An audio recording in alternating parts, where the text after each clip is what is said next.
only Marlinga Poyogutuka. Just finished. Lots of family, lots of brother.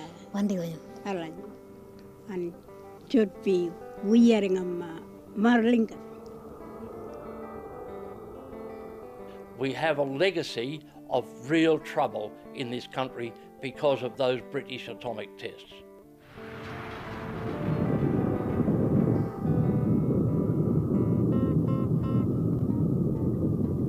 It's our thing, it's our stuff. Although we never call it uranium. We don't know what uranium word is. We got our own name for that. Australia is the only society we understand to have ever provided its own uranium to an overseas nuclear weapons state to make into weapons to then bomb back on our own land.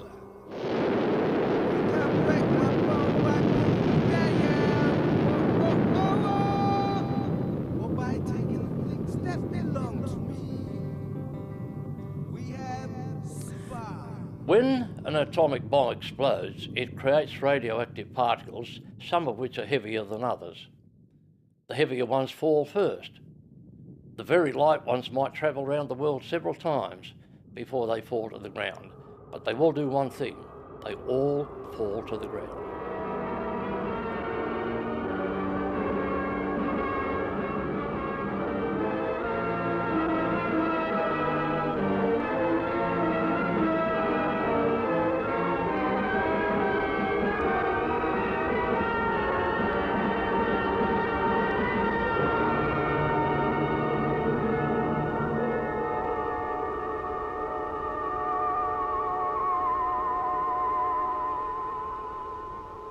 My first introduction to atomic warfare was being told to turn our back on the island, and we heard this almighty explosion and roar, and then we turned around to look at the island to watch a large mushroom cloud slowly going up into millions of miles up into the sky.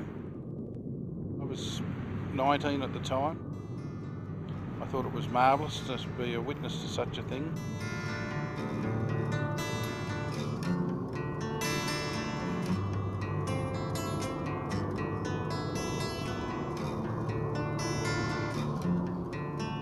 This haze over the sky, sort of, it looked like a very fine cloud, but it didn't go away. It was there for about 4 or 5 days, or could have been more. And it was light, that the sun sort of filtered through it as well, but it was there. The aircraft that I was in took off at about 11 o'clock at night, and we flew a triangular pattern northwest out over the Indian Ocean, then south towards the Montebello Islands themselves, and then northeast again into Broome. We spent nearly 9 hours on that trip. Because it was night time, we saw no evidence of any cloud.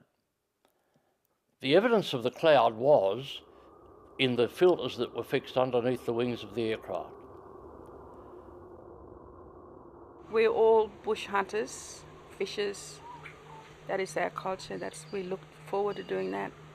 Take our young children out fishing and hunting. You go back before all these bombs and that were let off. Aboriginal people lived years, you know.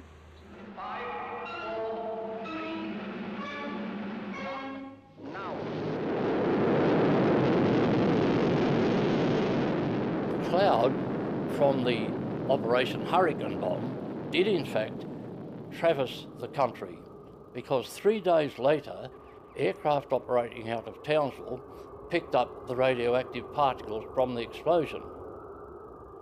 2 days later again, Royal New Zealand Air Force aircraft picked up radioactive particles out over the Pacific north of Newcastle that had emanated from the same bomb.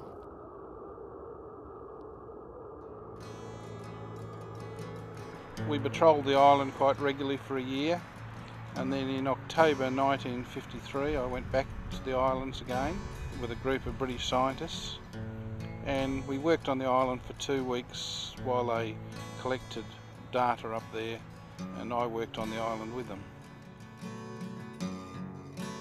A thing I've always said is they were wearing specially designed suits and gloves and boots and hoods, and I walked around in a pair of shorts and a t-shirt.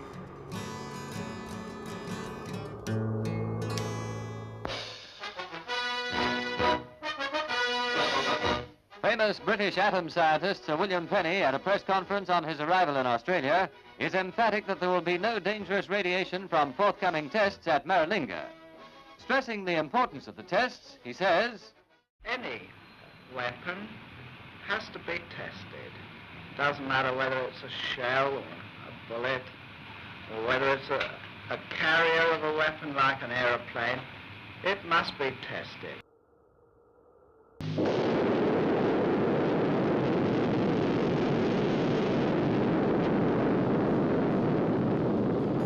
We weren't told that we should perhaps have more showers than usual. We weren't told that we should refrain from conceiving children for some considerable time, at least 12 months. In actual fact, we were told nothing about what might ensue from having been inside the cloud. Now, the Monty Billows have never been cleaned. They removed obvious debris, but they've never ever been cleaned. The government has maintained that there was no hazard to anybody connected with the tests. It's a lie, because on the Montebello Islands, to this very day, on Tremuya Island, which was the island where the bombs were set off, there are signs that say, "Radiation hazard area. Do not stay more than 1 hour. Do not raise the dust. Do not take anything off the island. Do not eat here." You can't have it both ways, but the government wants to.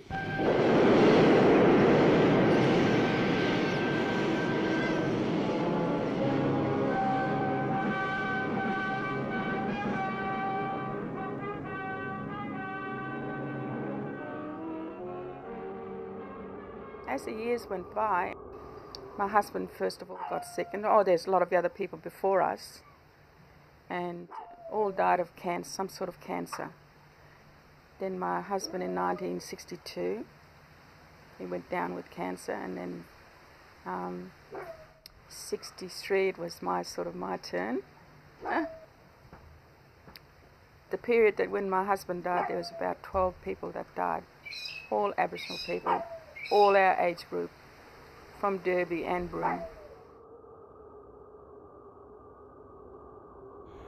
It's not until years later when we started to have health problems, which was mine started late 50s, early in the 60s, when I started to have large cancerous growths removed from my body, that I started to worry about it. So there was an understanding in those periods from the 50s through to the 70s that aerial nuclear weapons tests were having such a demonstrable effect that you could find the isotopes from those in children's teeth and in bone.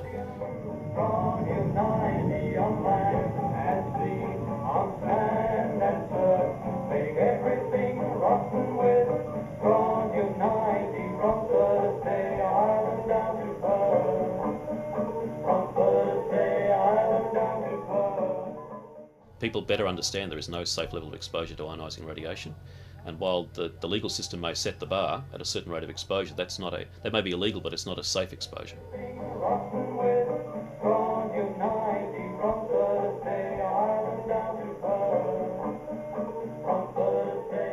Most of the country was covered by these radioactive particles, especially from Operation Totem, which took place 12 months later in a place called Emu in the Maralinga area.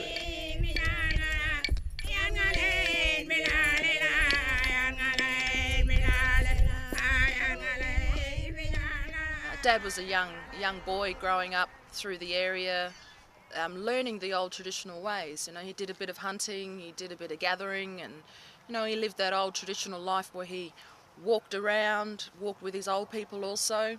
So that experience was something that he treasures.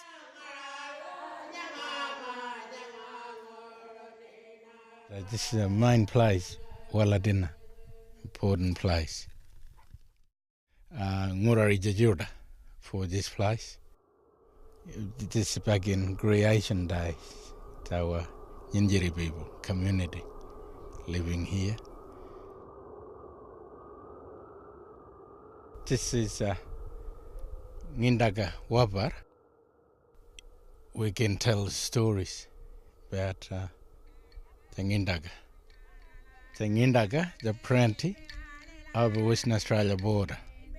He was inside the WA and he heard the noise. Because they were pretty powerful people, and in creation days he heard the noise and come all the way to here, to Walladina. But he wasn't in a hurry. He take time, he creating food, languages, different ones, and he create Enma. Mount Woodruff is that's a Ngindaga apprentice. It's just standing up like this, and he was looking out to Ayers Rock. But it's the highest mountain in South Australia, I think. Yeah, Mount Woodruff. But it's in Ngindaga.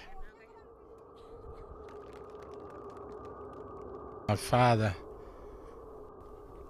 getting jobs, we moved different stations.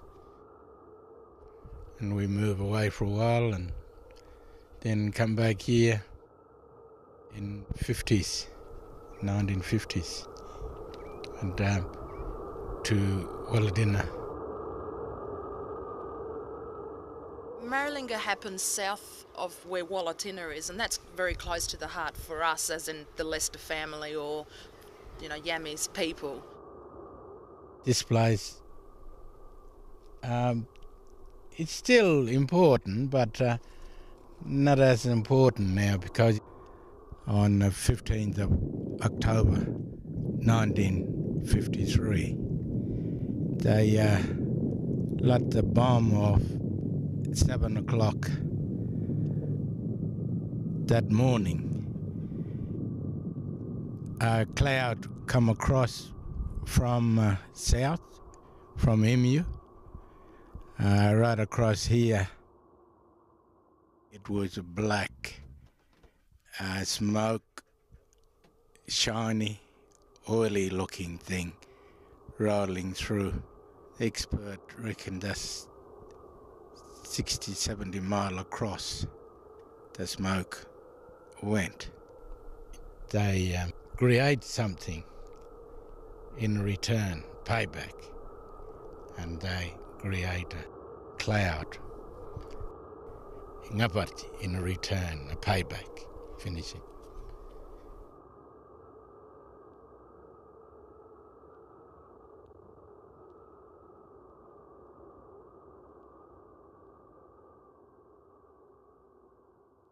The black mist, they think it was created because they were trying to make a cheaper weapons grade plutonium.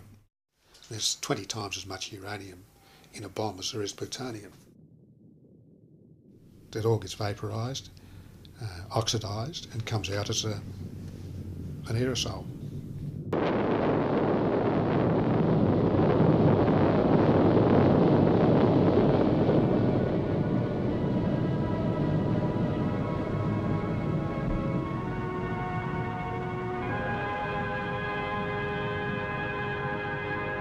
Black mist rolled through the tops of the trees and along the ground and through the grasses. The information, of course, wasn't passed on to the traditional owners or to the Aboriginal people who were in the area. It was something that they had no knowledge of or didn't know how to handle. People started becoming really sick soon after the fallout, and that was a lot of family, a lot of Dad's family, a lot of the older generation, our great-grandmothers, our great-grandfathers, and the old people who were there at the time.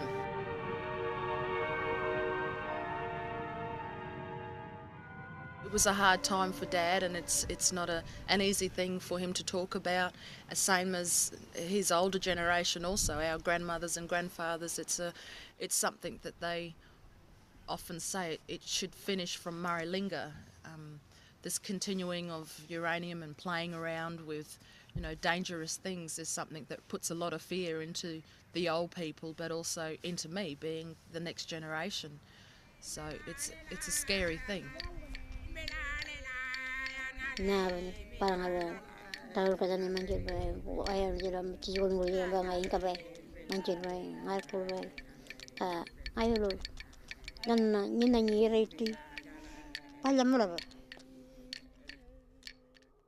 Later bombs did the same thing.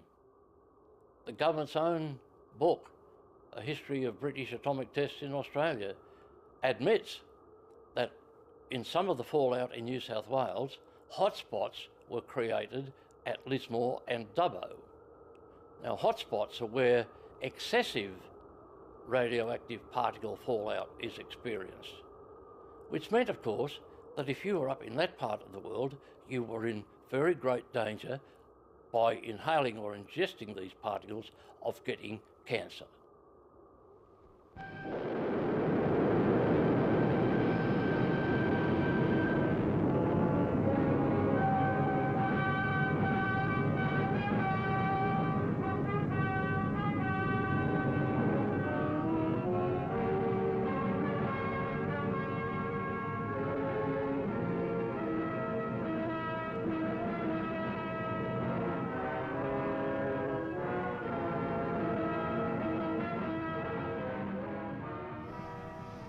So we got there in January of 1956. It took us about 12 or 14 days to travel by convoy to Maralinga. We built the tents that we lived in. The Army was in front, the Air Force behind us, and the Navy behind that. We worked out in the forward area from daylight till dark, 12 hours, sometimes 13 hours a day, 7 days a week. We went around all the time in shorts and boots.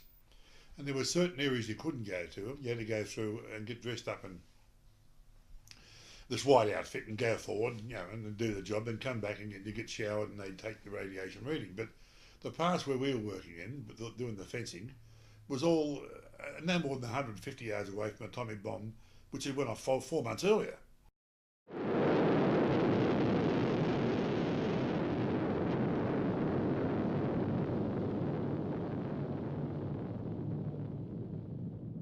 And he said, we've got to go out there today and we'll give the scientists a hand to measure the radiation. And there was a steel road out to Marku, and we went out there and there'd been a ground burst and left a 80, 90 metre crater there by about 100 metres long. It had rained in 56 and it poured, and the crater was all glass. The bomb just makes the can turn to glass. Waterproof. There was a health physics caravan there. One side was dirty, the other side was clean. You got in, took off your clothes, put the white overalls on, white top on, white things over your boots and so on. And I was first to go through, and I looked out and I see this Aboriginal fella. And I thought to myself, we used to have a few drinks for night time. I thought, what am I seeing here? Here's a fella coming on the dark side, the dirty side. And he's got 2 or 3 spears, he's got these pelts hanging over his arms and a billy can. And I said to Mark, there's an Aboriginal fellow outside with pelts and spears. And he went, white, a pure white. Where? I said, out there.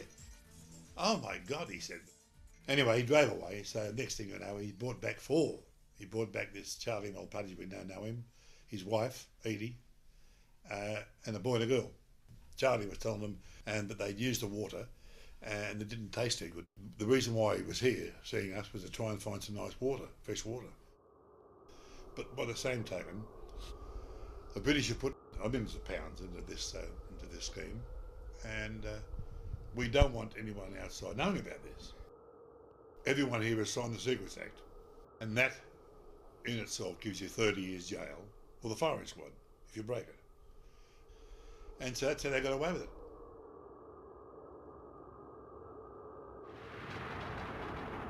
And then there was nothing in place, and then all there was just rotten sand. They decided to use plutonium, and they poured petrol on it and blew it up, burned it, and they blew it up with TNT and everything. And that's why Maralinga is the way it is now. All these weapons were tactical weapons such as might be used on the battlefield. This is viewed at 10 miles, but as you see, it's very difficult to judge distances. There is very little wind on this particular day. The cloud hung there and appeared, if anything, to be coming towards us.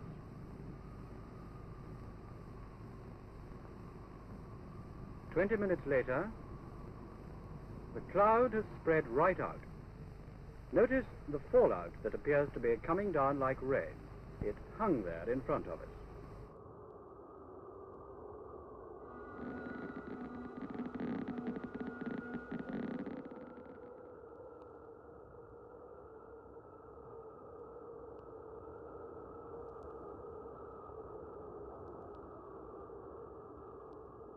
I was posted to Maralinga Test Site as a lieutenant. I was the 2IC of the Antler Engineer Troop. We were located 10 miles from the test site area. I was there for 6 months for 3 tests named Taji, Biak and Taranaki.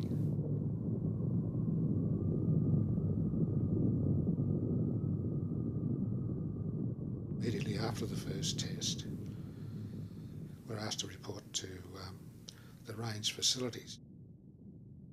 30 minutes later, we found ourselves 50 yards from the test site, testing how much radiation they needed for a radiation implosion bomb, which would be later a hydrogen bomb. The aerial was gone. We were close enough to see the remains of the tower on which the bomb had been detonated, and you could see the shape of the fireball burnt into the steel legs at the bottom of the aluminium tower. We remained there for about 30 minutes because we had to gather information that would deteriorate if it was left there any longer.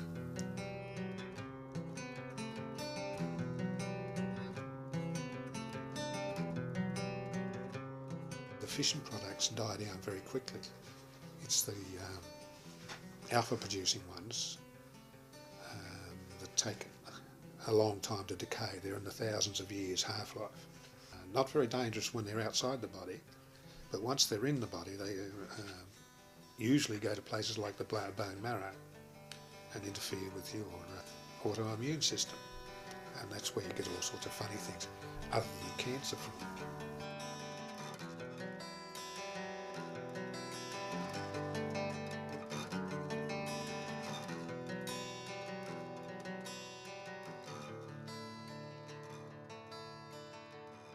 And one of the striking things, of course, is the records that are missing.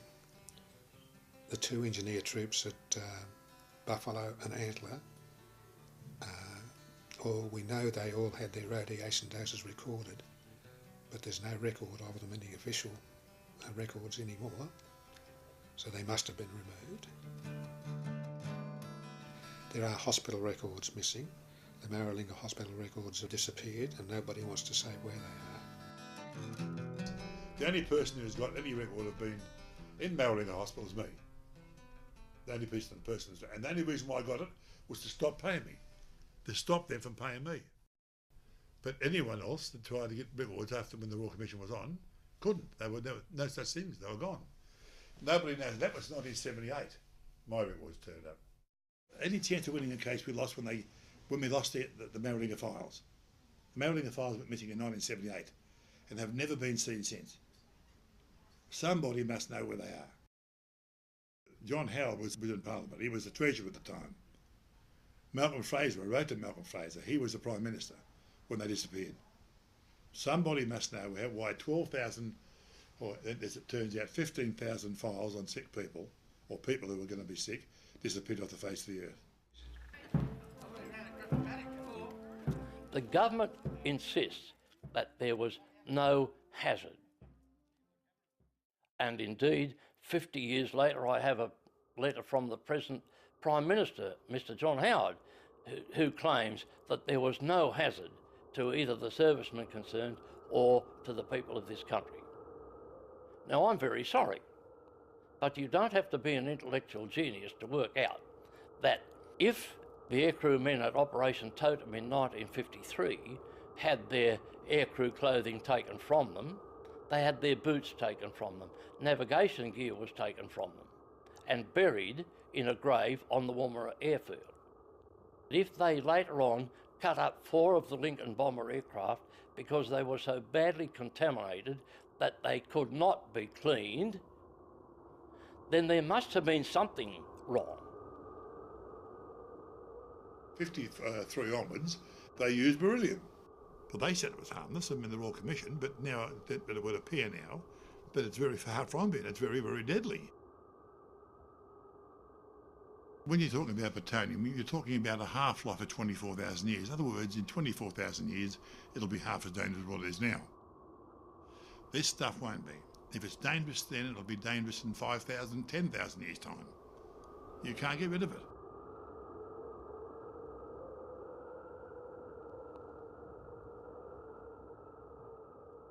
We felt later that we were like lambs on the altar of British science.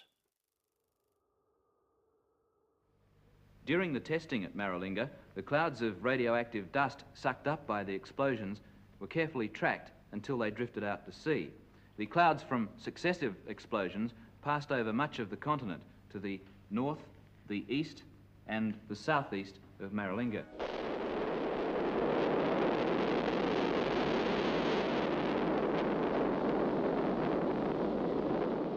The government of the day, the Menzies government, and all governments since that time have denied that there was any danger or any hazard either to servicemen or to the people of this country. Now, of course, their denial was part of policy. They had to say that.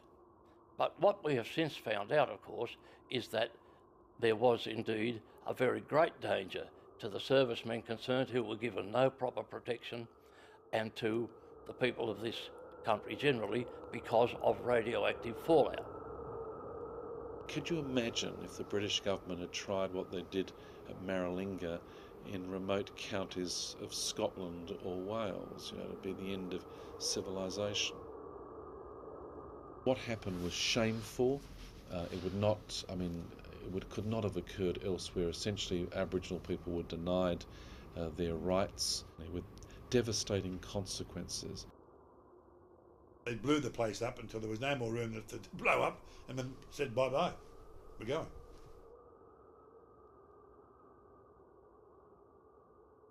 The nice old blackfellas, they love it out there. That's their territory. It's not whitefellas' territory. It's just strictly for the Aboriginal people who've learned to live over 40,000 years.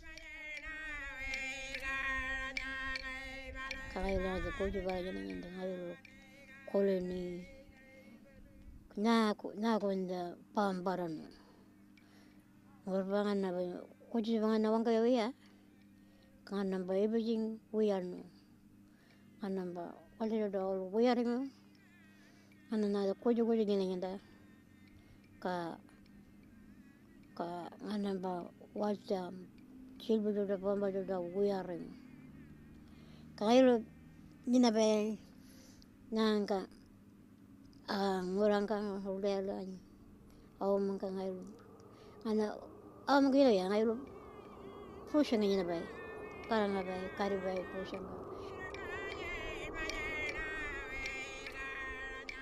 I don't know how it's going to balance with our country and with our spirits and with our creations, and nobody can touch a country, I guess, and destroy a country and walk away and get away with it.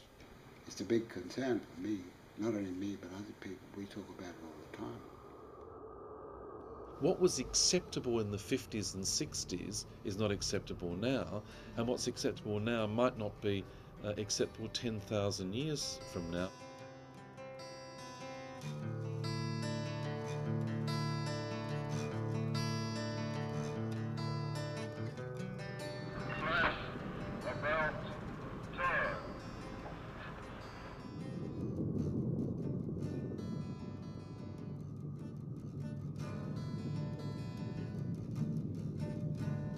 At the end of 1989, I became Minister for Aboriginal Affairs, and I went to Britain to argue the case for compensation and clean-up of the Maralinga lands, because what was left behind was americium, strontium-90, uranium, plutonium, dispersed plutonium all over the place.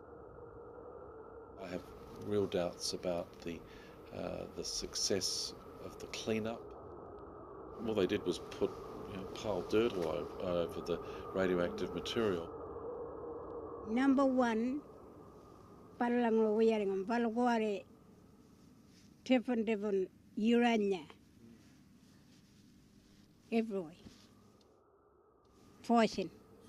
Only Maralinga Poyogotuka. Just finished. Lots of family, lots of brother. And should be wearing a Maralinga. We, the next generation, have got a bit of a responsibility, because some of us understand more of, our cultural side, but also the Western side of things, which is something Nana can't quite grasp because she's an old tribal woman.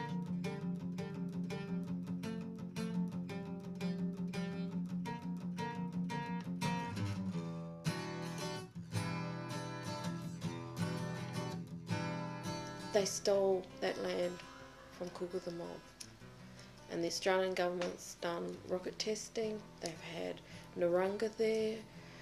We've had nuclear bombs on Kukutha land, and now they want to put a nuclear waste dump in as if we haven't had enough. Part of the legacy of the nuclear tests is not just the environmental contamination and the burial of plutonium in a shallow grave out at Maralinga. The British provided Australia with a reactor at Lucas Heights in Sydney, and we then joined the Reactor Club of the World.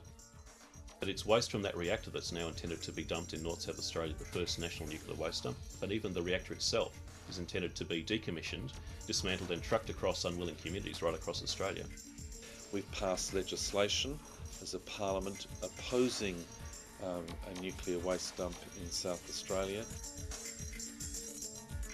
This is the first time in the last quarter of a century that a federal government has moved to compulsorily acquire state crown land against the wishes of the state. All of the international experts would say that if you've got radioactive waste or reactor waste, the repository should be as close as possible to the point of production. Now, what they're aiming to do is exactly the reverse of what anyone serious in international safeguards protocols would say. They're moving it thousands of miles away. So it's about the issue of transportation. We do not want radioactive waste from Lucas Heights nuclear reactor coming across our border, coming through communities, coming along our roads. It's preferable in our view that radioactive waste should be managed above ground in dry, secure, monitorable storage where one can intervene to apply developments of technology but to protect the environment and protect human health. And burying it out of sight, out of mind, whether it's in a shallow national grave at the National Nuclear Waste Dump or when it's in an old mine, doesn't fit any of those proper standards. I guess we can speak more strongly on Maralinga and the concerns we have for Maralinga than the dump, but it is very closely connected because it is something that Nana's taking on also, the campaign against the waste dump as well, which of course is a big concern for Anongals because of the connection Anongal Aboriginal people have with land and its waters. Those stories and where this actual site's going to be is along a storyline.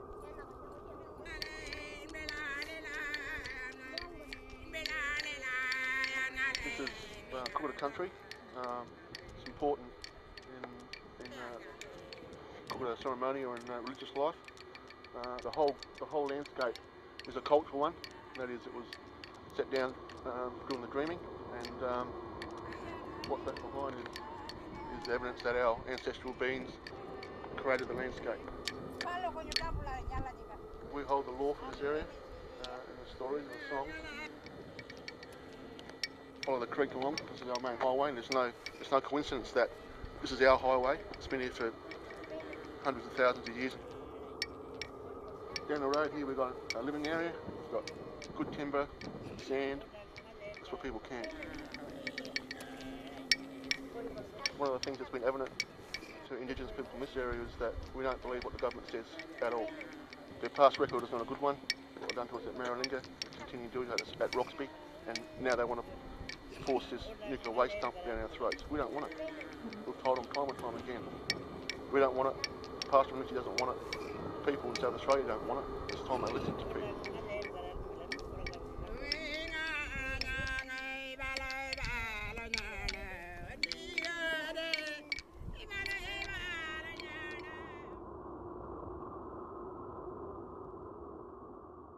We don't want no more radiation, killing and bomb and things. Yeah. And they're taking uranium dumps. They're burying in a yard all the way. Where they make them over that way in Sydney. They should bury them in their own yard. That's what I say. That's what we say.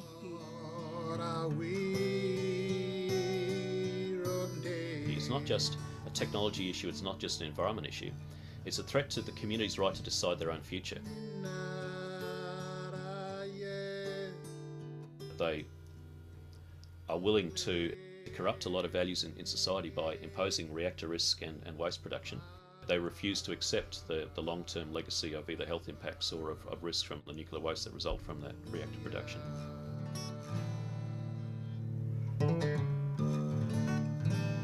First they destroy a sacred place to take this stuff.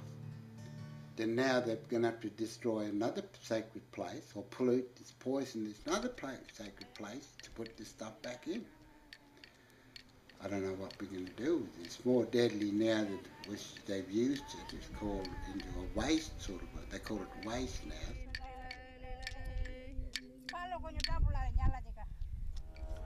An example of how little Australia has learnt over the last 50 years from the Maralinga experience is that today a mine operates at Beverley, where General Atomics, the multi-billion-dollar US nuclear corporation, operates an acid in situ leach uranium mine. Now, acid in situ leach is a method that's never been approved in any other OECD country, and the company there, General Atomics, rely on discharging all their radioactive mine waste directly to groundwater. They dump their mine waste, their radioactive legacy, directly into groundwater without any rehabilitation and under our legal system without any liability. They actually have exemptions from the Environment Protection Act in South Australia, a key matter for the SA government to answer over, where the management of uranium waste is exempt from the Environment Protection Act. South Australian uranium used in nuclear reactors produces plutonium. Half of the world's plutonium has been produced in civilian power reactors. So SA is complicit essentially in both the reactor risk and the waste production, but also in the accumulation of plutonium around the world. They find any use for some of their material, try and contend to the public that their industry is demonstrated to be harmless. The conventional disposable smoke detectors contain americium, which is again a byproduct of the nuclear industry. If the smoke detector itself was to be burnt and powdered and inhaled, there is a health risk there. It's as much that whole cycle of producing and dispersing radioactive materials doesn't make sense. When smoke detectors that don't use radioactive materials can be just as or even more effective. Why are the same mistakes and the same bad practices being allowed to continue? Roxby Downs, that's one of the biggest uranium mines in the world. We know about that place. We knew about that place before the white man ever come here, or Captain Cook was even thought of or born.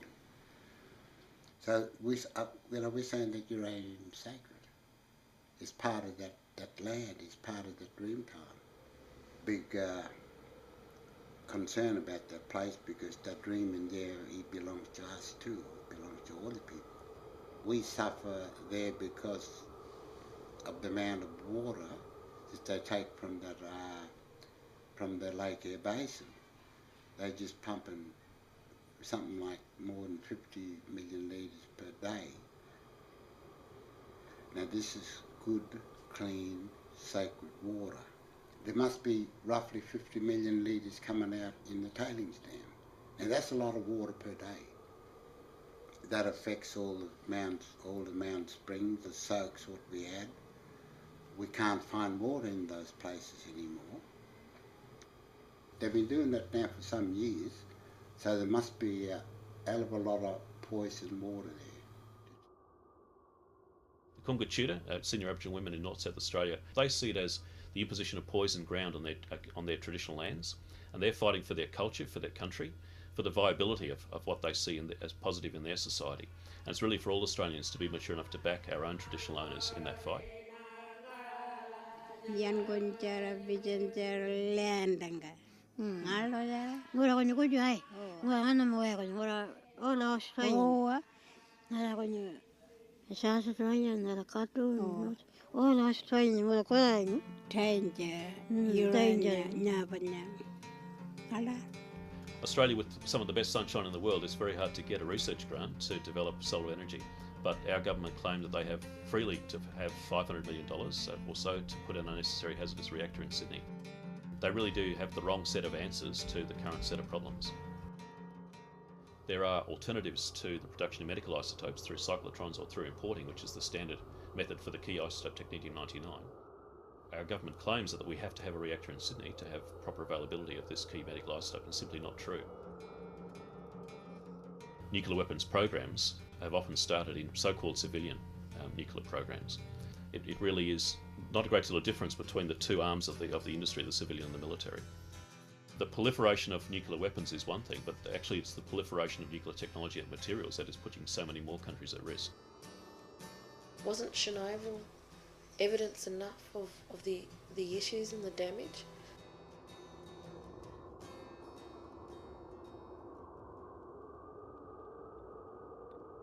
We share the tears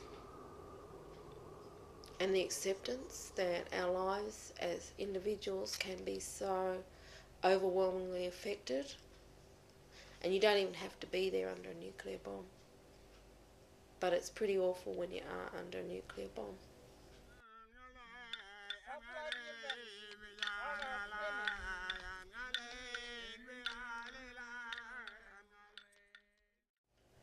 They bombed my mother, and she then passed on genetic DNA defects to myself, so I have not been able to have children, but I have 3 ovaries, and I'm just one of many women in my community who've been affected in terms of reproduction issues.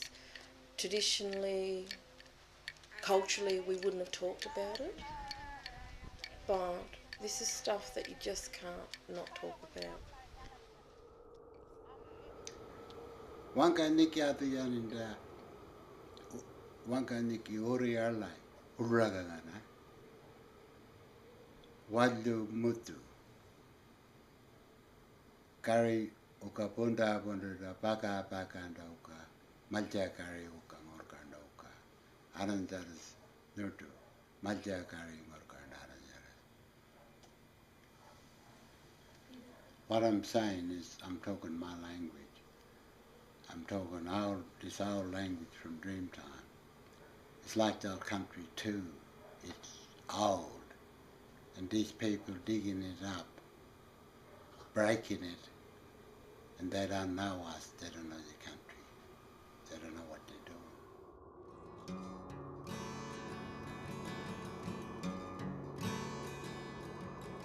It's been 52 years since the bomb, and I don't know whether they're waiting for us all to die out and with the hope there's not going to be too many they're going to have to pay. They said, no, you know, you weren't exposed. We were exposed all right. We were totally exposed. Australia is the only society, we understand, to have ever provided its own uranium to an overseas nuclear weapons state to make into weapons to then bomb back on our own land. I'd like to know the after effects of this atomic bomb. My 3 children have all had spina bifida babies, and I'm just wondering whether it came from that. My daughter's also got cancer.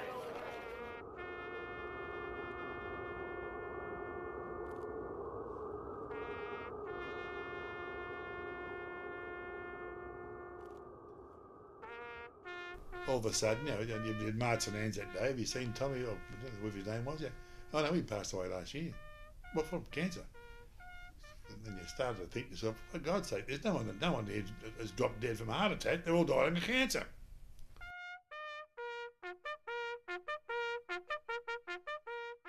You wouldn't mind if you had the occasional one or two that have died of old age or something, but they have all died of cancer. So, I mean, you've got to say to yourself, what's causing this? We were involved in a war. It might have been a Cold War, but we were right in amongst it. To us, its most important aspect is to be recognised and to be accepted for the job that we actually did. We have asked only to come under the Veterans Entitlement Act. That's all we argue.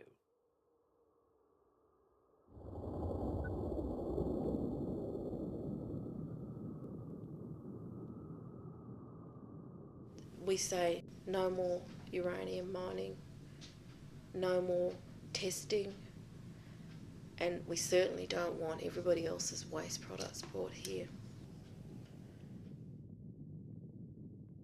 The government lied and lied and lied and lied about the blasted atomic tests. We did as we were told, when we were told, and under the conditions that we were given. Now, we didn't betray our country. Sadly, our country betrayed us.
So you can't tell me what to do.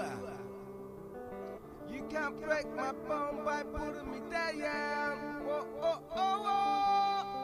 Or by taking the things that belong to me. We have survived the white man's world and the heart and the torment of it, yeah, yo. We have survived the white man's world, and you know, you can't change that. Why yolan ko belornari, bodolan ko palyan ma, palyain ko wiyang ko la, kadala chapi ma.